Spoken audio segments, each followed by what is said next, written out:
هذا الفيديو لا يمكن أن تشاهده إلا عبر قناة واحدة على يوتيوب. إنها قناة نجوم العرب.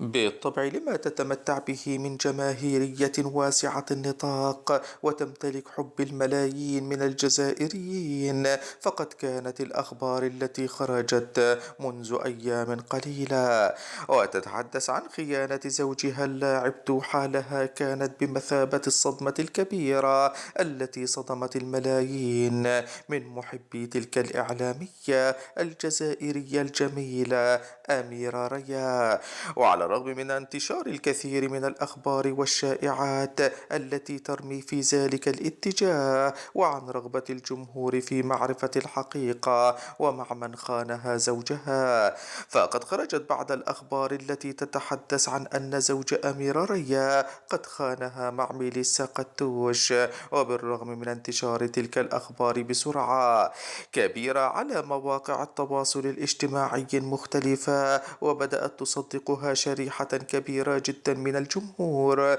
إلا أن الإعلامية الجزائرية الشابة أميرة ريا وكعادتها تحتفظ بهدوئها، فلم تستعجل من أمرها شيئا ولم تنساق إلى مثل تلك الأخبار والشائعات، ولم تهتم بها أو تقيم لها وزنا. وهذا إن دل فإنما يدل على شخصيتها القوية جدا، فبدلا من أن تدخل في صراعات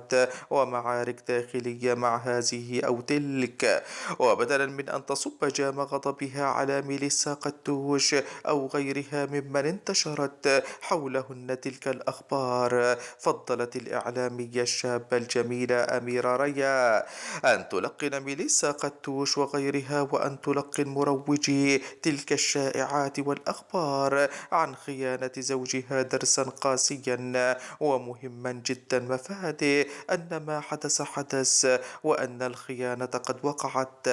ولا يهمها وقعت مع من أو خانها زوجها مع من، فهذا لن يفيدها كثيرا ولن يجعلها تخرج من تلك المشكلة المريرة التي ألمت بها. وبدلا من أن تدخل في مناوشات لا تجدي سواء مع ميليسا قتوش أو غيرها، آثرت الإعلامية الجزائرية الشابة أميرة ريا أن تنأى بنفسها بعيدا عن كل تلك الأمور، وأن تحاول بكل قوة أن تستعيد توازنها وقوتها حتى تواجه خيانة زوجها لها وحتى تحسم مستقبلها، وهذا أفضل لها بالطبع من أن تدخل نفسها في أزمات وأخبار وشائعات